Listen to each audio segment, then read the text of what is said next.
Hello students, आज का topic है वैद्युत द्विध्रुव के कारण उसकी निरक्ष रेखा या विषुवत रेखा पर स्थित बिंदु पर वैद्युत क्षेत्र, electric field at equatorial point.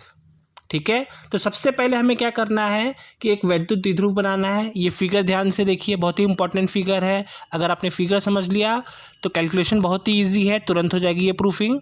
देखिए ए और बी पे हमने क्या रखा है, -q और +q चार्ज। ठीक है, और इनके बीच की दूरी कितनी है, 2a। ये देखिए, इस वैद्युत द्विध्रुव का मध्य बिंदु क्या है, O। ठीक है, O से B की डिस्टेंस है a और O से A के बीच की डिस्टेंस है a। तो ये जो वैद्युत द्विध्रुव बना मेरा AB, इस वैद्युत द्विध्रुव के बीच की दूरी हो गई हमारी 2a। ठीक है, अब इस वैद्युत द्विध्रुव के मध्य बिंदु से हम लंबवत दूरी r पे एक बिंदु P लेते हैं। ठीक है, और इन वैद्युत द्विध्रुव के कारण हमें बिंदु P पे वैद्युत क्षेत्र की तीव्रता का मान ज्ञात करना है। ठीक है, तो हमारा जो ऑब्जेक्टिव है इस प्रूफिंग का कि ये जो मेरा वैद्युत द्विध्रुव बना है, उस वैद्युत द्विध्रुव के कारण इसका निरक्ष माने हम क्यों कह रहे हैं, क्योंकि ये क्या है, इसके मध्य बिंदु से लंबवत दूरी पे है। ठीक है, तो यहाँ पे हमें वैद्युत क्षेत्र का मान ज्ञात करना है। ठीक है, तो सबसे पहले देखिए हम क्या करते हैं, वैद्युत क्षेत्र कैसी राशि है, एक वेक्टर सदिश राशि है, वेक्टर क्वांटिटी है। तो बिंदु ए पे हमारा धन आवेश है, पॉजिटिव चार्ज है, तो इस चार्ज के कारण हमारा जो वैद्युत क्षेत्र होगा E1, वो किस दिशा में जाएगा, देखिए बाहर की तरफ। E1 किधर जा रहा है, बाहर की तरफ, ये देखिए। ठीक है, इसी तरीके से जो बिंदु बी पे जो मेरा माइनस चार्ज Q था, इसके कारण बिंदु P पे जो मेरा वैद्युत क्षेत्र आएगा E2 आएगा, और वो क्या आएगा, अंदर की तरफ। ये देखिए E2 किधर आ रहा है, अंदर की तरफ। मतलब A से वैद्युत क्षेत्र किधर जाएगा, बाहर की तरफ, और B से किधर जाएगा, अंदर की तरफ। ठीक है, क्लियर है ये बात। अब ये जो वैद्युत द्विध्रुव है, जो पॉइंट हमने मिलाया B से P, ये एंगल हमने क्या माना, थीटा। ये देखिए ये एंगल कितना है, थीटा। ठीक है, ध्यान से देखो, अगर ये E2 है, कितना है, E2, तो ये थीटा है, तो ये एंगल भी इधर थीटा हो जाएगा। तो ये घटक कितना हो जाएगा, E2 cos थीटा, और ये घटक कितना हो जाएगा, E2 sin थीटा।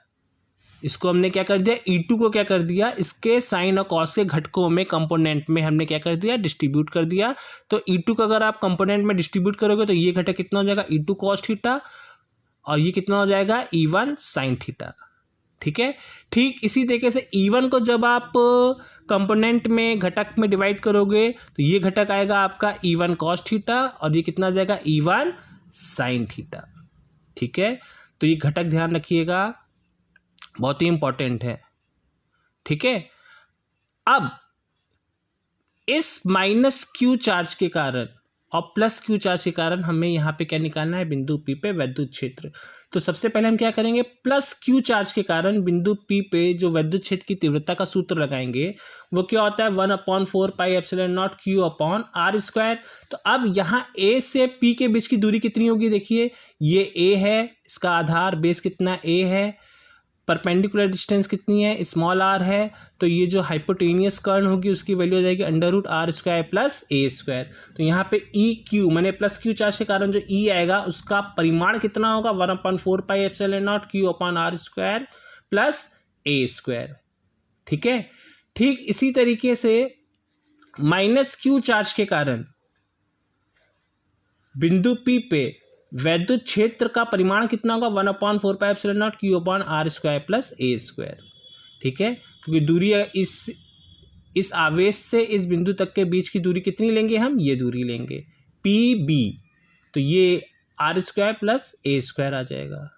ठीक है, अब ध्यान से देखिए, दोनों फॉर्मूलों में राइट हैंड साइड इक्वल है, देखिए। ठीक है, राइट हैंड साइड इक्वल है, इसका मतलब क्या है, EQ माइनस चार्ज के कारण और EQ प्लस चार्ज के कारण क्या होगा, इक्वल। तो ये देखिए E प्लस चार्ज के कारण और E माइनस चार्ज के कारण ये इक्वल होगा। तो इसको हमने एक E के बराबर कंसीडर कर लिया, कोई दिक्कत। ठीक है, अब देखिए, अब हमने क्या किया, कि ये जो फिगर है, इस फिगर में ध्यान से देखिए, यहाँ पे मेरा जो 36 घटक आया था वो E1 cos थीटा था और E2 cos थीटा, और जो ऊर्ध्व घटक वर्टिकल कंपोनेंट थे वो क्या था, E1 sin थीटा और E2 sin थीटा।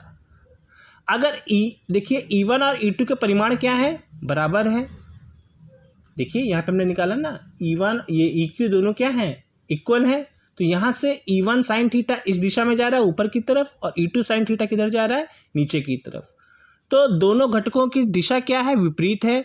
तो जो इसके ऊर्ध्व घटक होंगे वो क्या कर देंगे, एक दूसरे को कैंसिल कर देंगे। ठीक है, इसके ऊर्ध्व घटक क्या कर देंगे, इस बिंदु P पे जो E1 और E2 के जो ऊर्ध्व घटक होंगे वो क्या करेंगे, एक दूसरे को क्या कर देंगे, कैंसिल कर देंगे। तो अब केवल बिंदु P पे E1 और E2 के कौन से घटक कार्य करेंगे, 36 घटक हॉरिजॉन्टल कंपोनेंट ही वर्कआउट करेंगे। तो E1 cos थीटा और E2 cos थीटा काम करेंगे। तो इन दोनों को हम जोड़ देंगे। देखिए इनका रिजल्टेंट क्या आएगा, ER equal to E cos theta plus E cos theta. ठीक है, अब इन दोनों को जोड़ोगे तो ER क्या आ जाएगा, 2E cos थीटा। ठीक है, अब cos थीटा का मान बहुत ही ईजी है निकालना। ये फिगर दे रखा है, थीटा cos थीटा क्या होता है, बेस अपॉन हाइपोटेनियस, आधार बटे कर्ण। तो आधार आपका A है, कर्ण क्या है, R square plus A square under root में हो जाएगा। तो ये क्या हो गया आपका cos थीटा का मान, ये cos थीटा का मान हो गया। E का मान आप यहाँ से इन दोनों में कोई भी मान रख सकते हो E का। तो अब यहाँ पे हम लोग क्या करेंगे, अगर E का मान रख दो और cos थीटा का मान रख दोगे, ठीक है, तो देखिए ये किसका मान है, E का मान रखा है हमने 1/4πε0 times Q upon R square plus A square, और cos थीटा का मान रखा है A upon R square plus A square की पावर 1/2। ठीक है, अब ध्यान से देखिए 2QA आपका क्या बन जाएगा, वैद्युत द्विध्रुव आघूर्ण का फॉर्मूला पढ़ा है ना, 2QA बराबर P होता है। तो 2QA की जगह हम लोग P रख सकते हैं। क्या रख सकते हैं, P। और इसके बाद R हर में देखिए, न्यूमरेटर में देखिए, ये दोनों को जब हम मल्टीप्लाई करेंगे तो पावर क्या हो जाएंगी, ऐड हो जाएंगी। तो क्या हो जाएगा, R square plus A square की होल पावर 3/2। ठीक है, अब आपको पता है कि जो R है, जो डिस्टेंस ली है हमने, वो इस डाइपोल के कंपेयर में काफ़ी लार्ज ली है।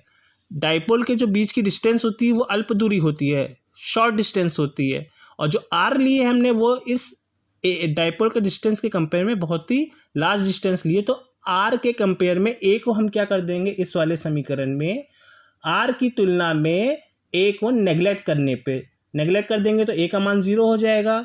तो यहाँ से A को 0 कर दोगे तो यहाँ पे क्या हो जाएगा, R स्क्वायर इंटू 3/2। तो 2 से 2 कैंसिल हो जाएगा, तो क्या बचेगा, R3।